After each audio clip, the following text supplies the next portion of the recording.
Good morning, everyone. I'm Tom Edge. This is Lynn Israel, and we will be presenting your service today. Megan Rancier is handling streaming and will also provide a musical performance. Lisa Merrill Price and Kevin McClooney are providing technical assistance from home, and Steve Israel is here to help with sound.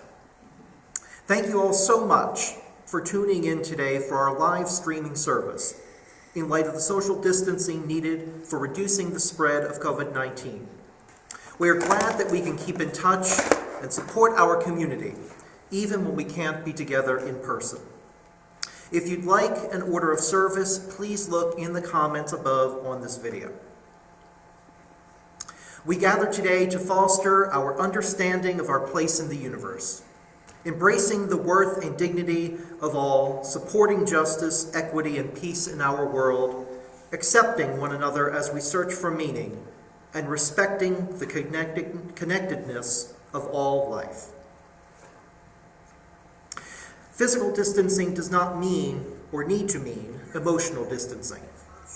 Please take a moment to think of all your friends at MVUUC, greet them with a comment here on Facebook, and remember that you can still reach out to them via email, phone, social media, or video chat. Let us support one another.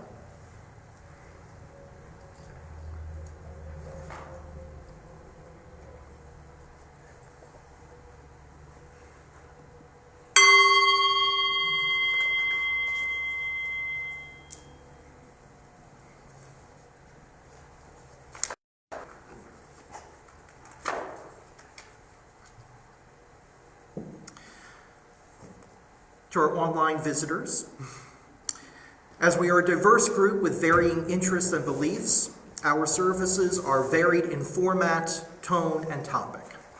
We encourage you to view and eventually attend several services to gain a good understanding of our congregation. If you'd like to receive our weekly email newsletter, please email us at news@mvuuc.org. MVUUC remains committed to supporting our members and friends during this difficult time of social distancing. For that reason, we are coordinating assistance with groceries, phone calls, and other needs. If this sounds like something that would be helpful to you, please send an email to sac@mvuuc.org with your name and what kind of assistance you would like to request. Now is the time for announcements. If you have an announcement, please add it as a comment on the Facebook Live video, and we will read them out. I don't have any. Megan, are any coming through?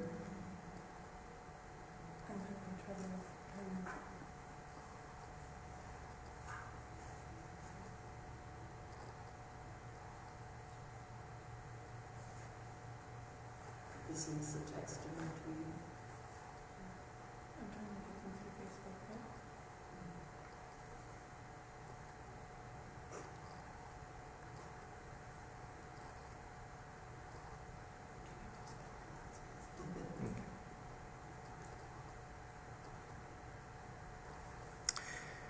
We do have a reminder that the blood drive is still happening on April 4th from 9 a.m. to 2:30 p.m.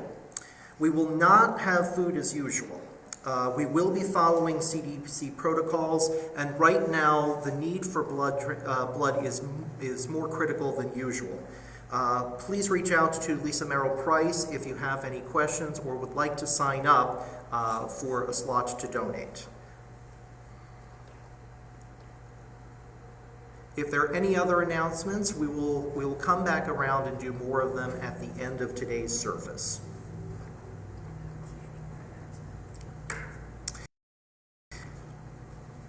The chalice will be lit today by Rancier.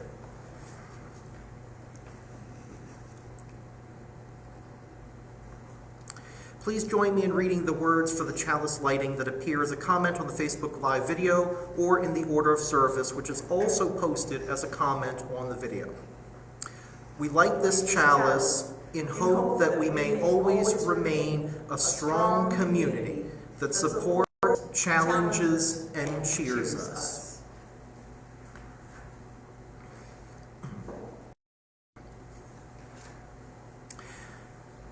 As we gather this morning, some of us, or maybe some part of all of us, is a little afraid, a little uncertain, a little unsure about what these next days will bring, or this next chapter of life.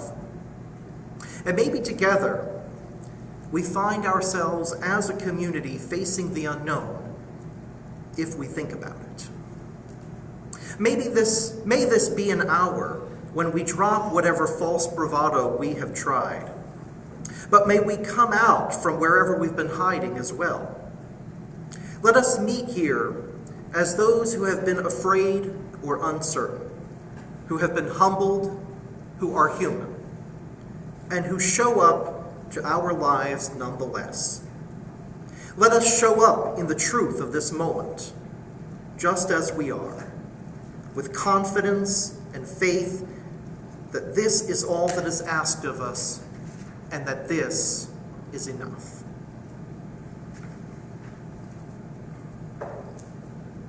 Please join us now as we sing hymn number 18, What Wondrous Love. The lyrics can be found as a comment on the Facebook Live video.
I'm going to be sharing a reflection today entitled, Expect the Unexpected.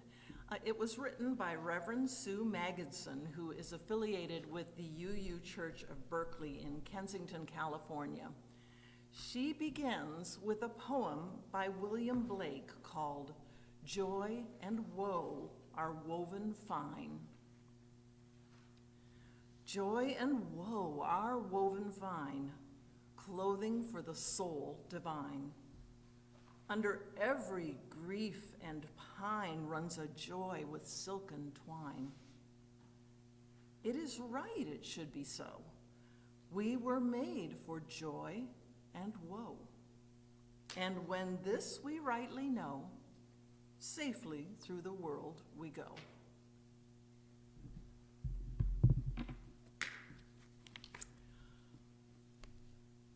And the wicked witch turned into a toad, and the evil sorcerer was banished from the land. The prince and princess celebrated their marriage and were blessed with peace and prosperity and many children, and lived happily ever after. How many of us grew up with stories that ended something like that? First, there was challenge and danger and hard work, and then riches and blessings and happiness.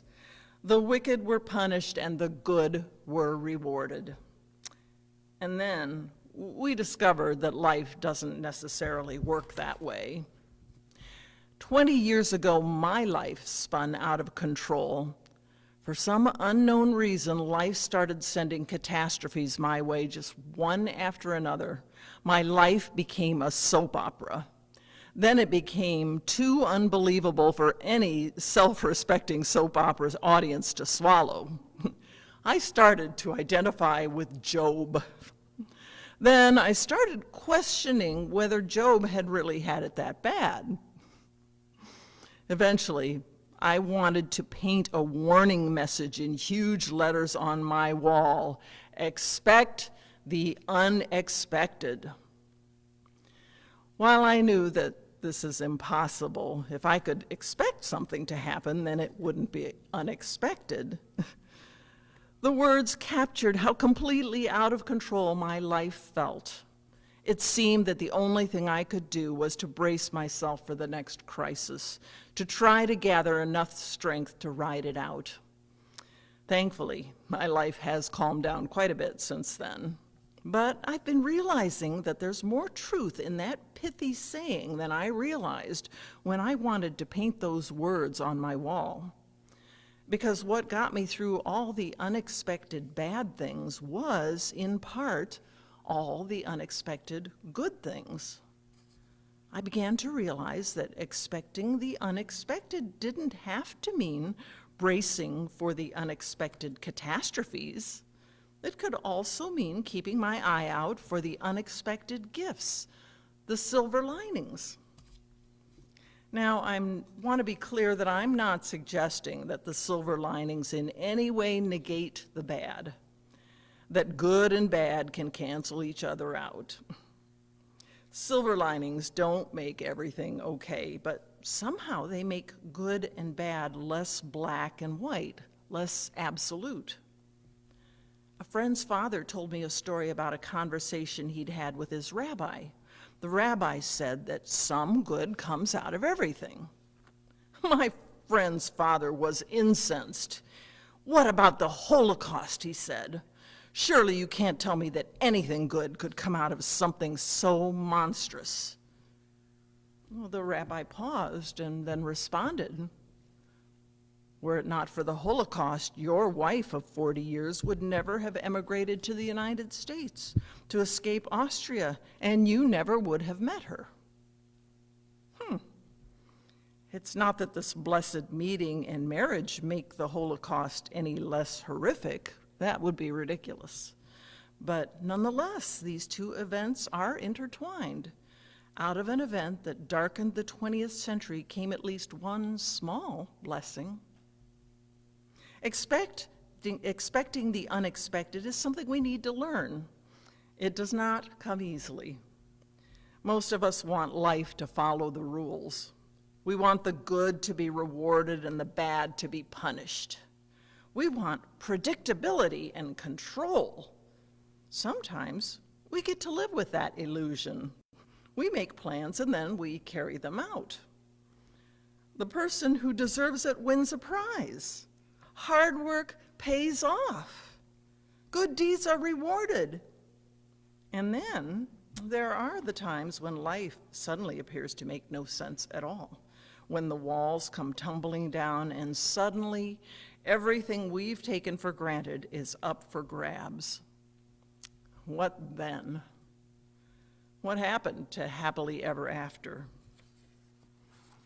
Buddhism may be correct that the only constant is change. But that's not always comforting when life seems to be coming apart at the seams. For me, one comfort is knowing that not all of the unexpected surprises will be bad. Sometimes, what first appears to be a calamity may turn out to be a blessing in disguise. An acquaintance told me a story of a dismal time in her life. Her marriage had fallen apart. She was facing serious health issues. The future of her job was uncertain. Just as it seemed that her life couldn't possibly get any worse, her car was totaled in a car accident. Cursing, she went to rent a car, yet another annoyance. How could she know that the man behind the rental car counter would turn out to be her future husband? We don't have crystal balls. We cannot see into the future. What appears to be a curse may come with a blessing, and what appears to be a blessing may come with a price. Meeting my late partner was clearly the best thing that ever happened to me. The 5 years we spent together were easily the best 5 years of my life. Watching him die was clearly the worst thing that has ever happened to me. Does the bad negate the good? Not on your life. Would I have traded the joy to be spared the pain? Not for a moment. Did I feel as though I was drowning in grief? Absolutely. Sometimes it amazes me that the best thing that ever happened to me and the worst thing that ever happened to me were so intrinsically linked. But life is like that sometimes. Events are not necessarily good or bad. Sometimes they're both at the same time. After my partner died, the Passover tradition of tasting the sweet mix of apples and honey and the bitter horseradish on the same piece of matzah made sense to me in a new way. Joy and sorrow can coexist. My year of cancer treatment was not something I asked for, nor something I would wish on anyone. Parts of it were pure hell. But at the same time, it was such a rich year, so full of love and blessings and wonderful people and life lessons that I honestly don't know if I would give it back if I had the choice. My cancer year wasn't good or bad. It was good and bad, sometimes alternating, sometimes simultaneous. Shortly after these calamities, I attended a week-long art and spirit retreat at a Quaker retreat center. During the opening activity, we introduced ourselves by painting a crude image in primary colors on an altar cloth.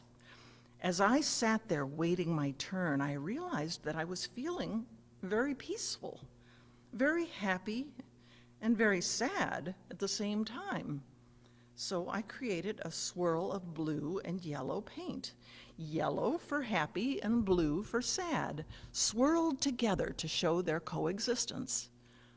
But I wasn't content with my crude representation. This was a theme that I'd lived with for several years, that joy and sorrow can coexist.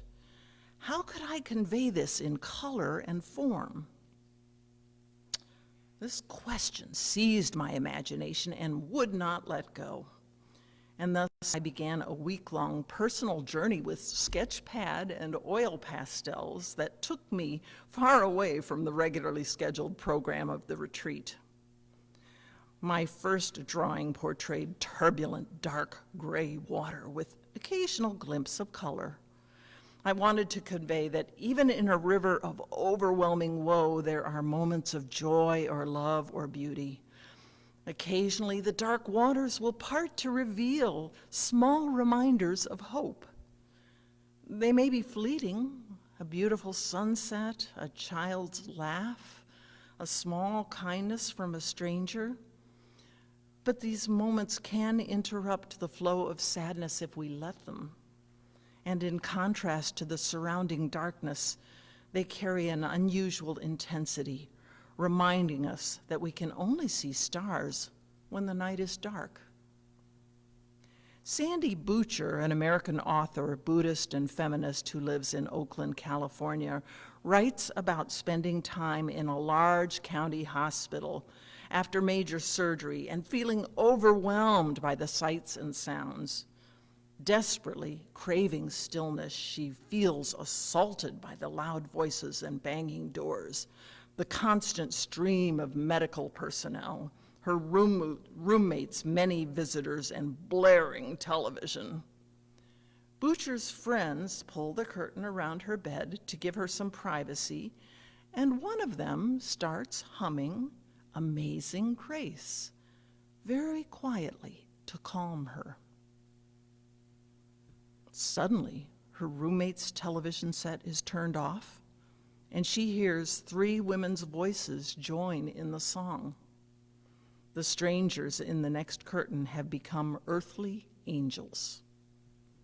The song is more beautiful, more precious for the surrounding melee. Butcher writes, "I felt as if I were being rocked and held in nurturing arms. Always there was some ray of kindness or beauty available to me if I could be there for it." So I wanted to convey the intensity of brief moments of joy amidst deep pain as I was doing my painting, but that wasn't enough. I needed to bring to life the words of William Blake, "Joy and woe are woven fine." What would it look like to weave joy and woe? That was truly the question of my week, and finally at the retreat's end, I knew the answer. My clothing for the soul divine became a literal weaving of paper strips, charcoal gray, interlaced with vivid rainbow of colors. I'm not trying to diminish the tragedies. I'm not trying to say that everything will be all right. The pain is real. Bad things do happen. But it helps me to think of life as a rich fabric of joys and sorrows, successes and failures, gifts and losses, so tightly woven that sometimes the two extremes coexist. And in times of woe, it helps me to remember to look for the silken twine. So I began with that despairing message: expect the unexpected. Life is full of unanticipated catastrophes and disasters. Brace yourself as best you can. But I end with the same message transformed. Expect the unexpected. Life is full of surprises, some good, some bad, some good and bad. Sometimes you may feel as though you're drowning in sorrow. Sometimes I hope you will be overwhelmed by joy. But remember, life doesn't often come in such neat packages. Life is not a fairy tale in which we live happily ever after. There will be happiness and there will be sorrow, and they may even come as a package deal. We were made for joy and woe, and when this we rightly know, safely through the world we go.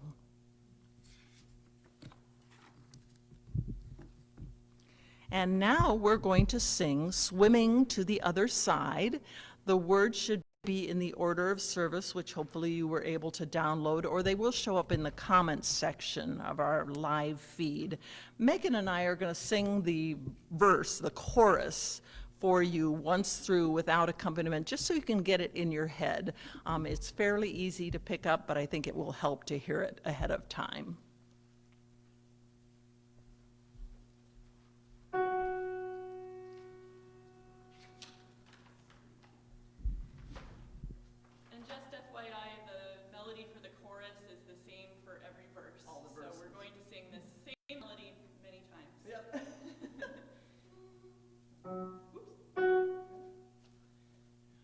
We are living beneath the great big dipper. We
The following reflection is entitled The Unexpected and was written by Eli Snyder, a staff member for the UU Church of the Larger Fellowship. I was on a road trip recently, obediently following all the turn-by-turn directions on my phone, when I got a notification that the freeway I was driving on was suddenly closed to traffic up ahead, and I would have to be rerouted to my destination. And this was no small detour. What should have been a 4-hour trip was now going to become a 5.5-hour trip. I was so angry. Before I knew it, I was forced off the straight-shot freeway and onto a winding back-road highway. While driving on the highway, I knew by the direction of the sun that I was at times now actively driving in the opposite direction from my destination. This frustrated me beyond belief. With white knuckles, I gripped the wheel as I slowly crawled to a stop in a traffic jam, cursing my misfortune. Stuck in traffic, I had a lot of time to think. And it occurred to me, I thought this was so bad precisely because I am so good at making plans. And for this trip, I had my plans down to the minute.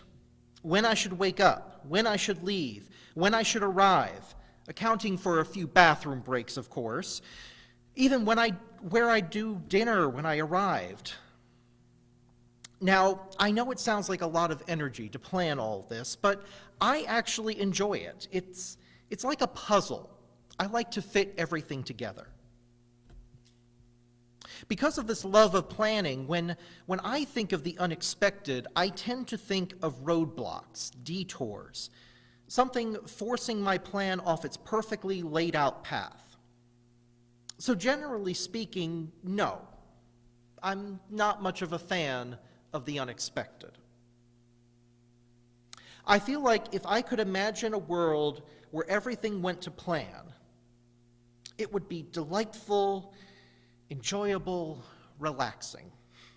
I would take that world over the one I have now. The one I have now is so often fraught with unexpected and frustrating changes. How about you? If you had a magic genie bottle and, with one wish, you had the opportunity to remove all the unexpected setbacks and detours from your life, would you take it?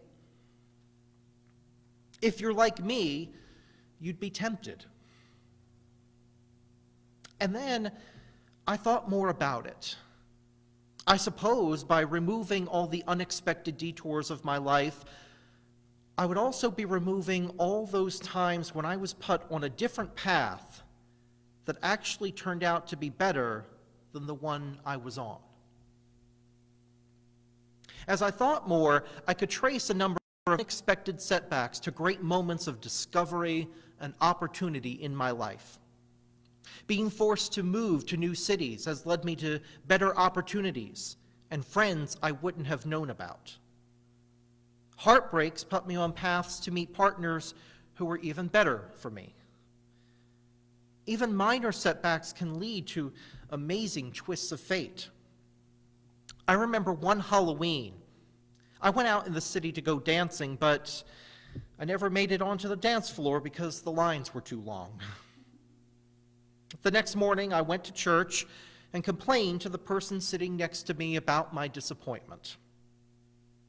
That led to a discussion, which led to a first date, and 3 years later, I would go on to marry her. Funny how life works out sometimes. So yeah, I suppose the unexpected really can bring unexpected joy. Of course, not all unexpected things bring joy. It can be unexpected when you lose a job, get injured, see friends and family fall ill. For those things, it's very natural to want a sense of control, to stop all the bad things from happening. And yet I suppose we all have a bit of wisdom inside that tells us that our spiritual growth, really, at the end of the day, is not about finding better and better ways to take control of our lives and remove all traces of the unexpected. In those quiet, honest moments, we realize we cannot escape the unexpected. By virtue of our humanity, our living, breathing, and loving, we are deeply vulnerable to life's misfortunes. I suppose you could say that spiritual growth is really about finding inner resources to be okay despite what goes on around you. I'm reminded of the image of a rock holding steady as water rages around it. This steadiness, this feeling of okayness, is not the same as happiness. Rather, it is a feeling of stability, a quiet voice of courage that says, in the face of the raging waters, in the face of unexpected setbacks, I will hold firm. I will dust myself off. I will wipe my tears. I will try again tomorrow. Cultivating this sense of okayness is a work in progress for me. Some days I can feel perfectly calm amidst the storm, like that rock holding steady in the stream. Other days I feel even the smallest unexpected setback is devastating. I feel helpless as it ruins my day, more like a leaf flowing down on the river surface, hitting every bump along the way. So how about you? Have you found deep inner resources to weather life's storms? Are you the rock? Do you know where you are grounded, what you value, who you can rely on and turn to? Or, like me, are you still in search for greater sources of strength and resilience? Do you sometimes feel like the leaf, forgetting your grounding, feeling lost in competing values, feeling lonely when you can't find someone to turn to? If so, do not let feelings of shame weigh you down. You and me and countless others all on a journey to a sense of greater wholeness. So this month, you, like me, will surely face the unexpected in big or small ways. May the unexpected joys remind you of the liberation of letting go. And may unexpected setbacks remind you of inner resources you forgot were there all along. Take care.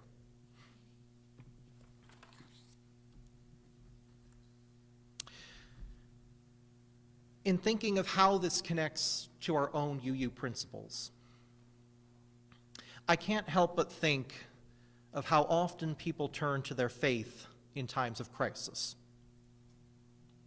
For many, it represents that rock that our second reflection speaker was thinking of. It represents that which is seemingly unchanging in times of crisis,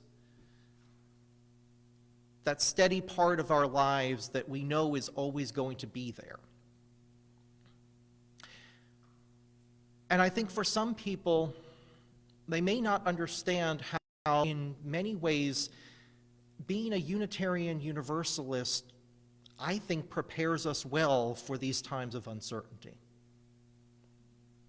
Our principles encourage us to challenge conventional wisdom, to think about new ways to look at the world around us.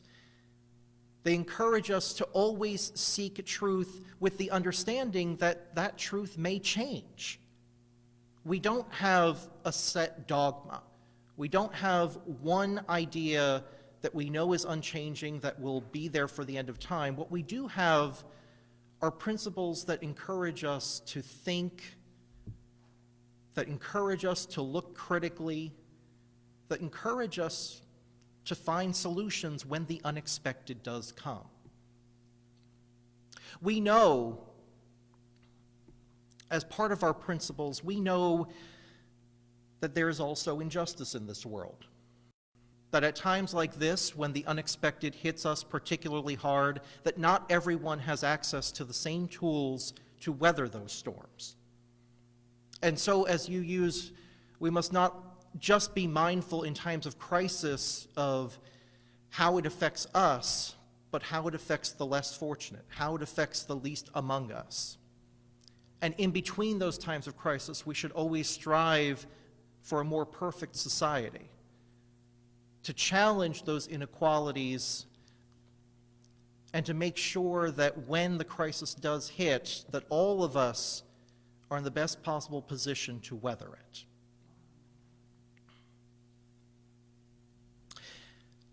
Now is the time for the sharing of joys, concerns, and milestones.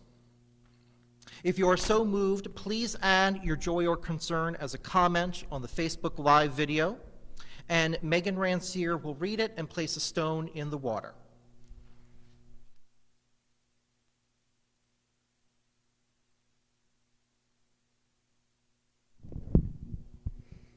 So I'm going to start with something that Noelle sent early on, and I didn't get to give it as an announcement. It was about RE going very well, so we're happy to hear that that went great. And thank you again to Sarah Rainey-Smith for running the RE. And here's a stone for that.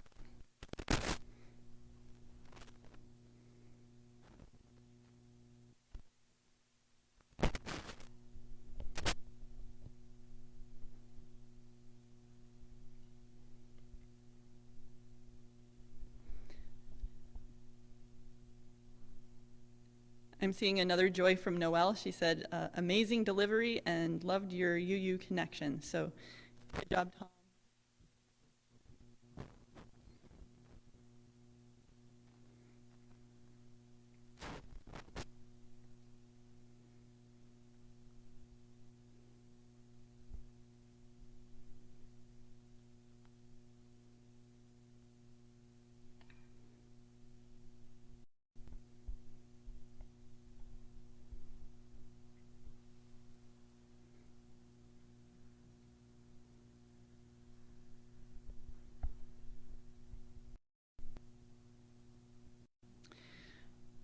Lucy Long says, I want to thank people who supported the memorial bench at Winter Garden Park and the trees at Simpson Garden for my son who died years ago. Those are both good places for walking. Thank you, Lucy. Susan Rogers says, I lost a job about 5 years ago. I was devastated, but it meant I moved here and found new friends. A blessing. Thank you, Susan. Kevin McClooney says, thinking of those working in grocery stores, shipping, hospitals, and other vital services. And thanks to everyone that he mentioned. Anna Stewart says, I am grateful for the online live church services. I've been really struggling with anxiety for several months, which makes it hard to make it to church, and I am grateful for this access. And we're grateful that you're here.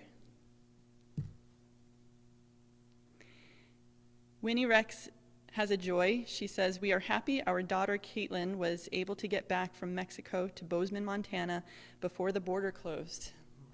That's definitely a joy. Thanks, Winnie.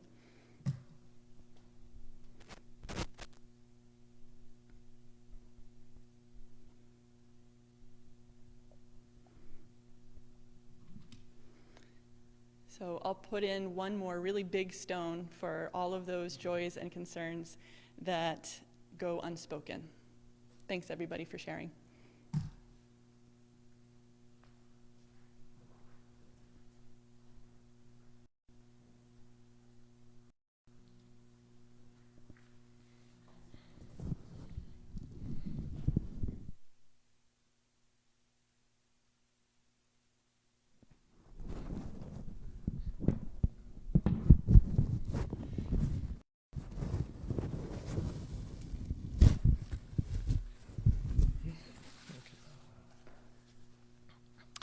MVUC member Megan Rancier will now play a violin solo for us. Megan, is there anything you want to tell us about the piece before you start? Now I'm on this side of the room. Yeah, this is a Bulgarian song that I used to play with my Balkan ensemble at BGSU. And I think it ties in with our theme in a couple of different ways because on the one hand, the unexpected of the recent days has meant that I rehearse with my Balkan ensemble lately. So I'm playing this alone, but in honor of them. Also an interesting thing, an unexpected thing about this song is that it's in a meter of 7, which is kind of unusual. And if you want to follow along with the rhythm, it goes like this. 1, 2, 1, 2, 1, 2, 3. 1, 2, 1, 2, 1, 2, 3. 1, 2, 1, 2, 1, 2, 3. And one more unexpected thing, I'm going to be trying to keep the beat. You can see I'm only wearing one shoe. I'm going to try to keep the beat on a tambourine underneath my chair as I'm playing my violin. So just kind of reinforcing this idea that in unexpected times, even though they might not be delightful, we can find small glimmers of delight.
We leave blessed by our connections to one another, to the spirit of life. Walk lightly, that you see the life that is below your feet. Spread your arms as if you had wings and could dance through the air. Feel the joy of the breath in your lungs and the fire in your heart. Live to love and be a blessing on this earth.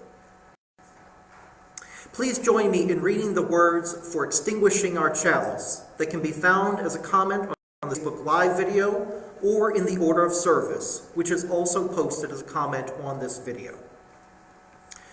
We extinguish this flame, but not the light of truth, the warmth of community, or the fire of commitment. These we carry in our hearts until we are together again. We've moved the offertory to the end of our service because when you click on the payroll link provided in the Facebook Live video, the PayPal link, comments in the comment section, you'll lose your connection to our live feed. We're still counting on your pledge payments and donations to help sustain and strengthen this congregation that is so important to all of us, supporting our efforts to be a community of love, truth, justice, and service. After the service, please feel free to continue discussing the service topic in the comments on Facebook, and please click on the PayPal link to donate. And now, let us sing Go With a Song in Your Heart. You can find the words as a comment on the Facebook Live video or in the order of service posted as a comment on this video.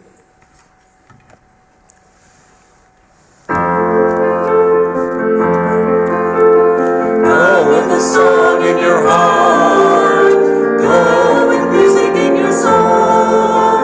Leave with the memory of a melody. Go with a song in your heart. Go with a song in your heart. Go with a song we meet again. The joy of music is a gift to you. Go with a song in your heart. Leave with the memory of a melody. Go with a song. Go with a song. Go with a song in your heart.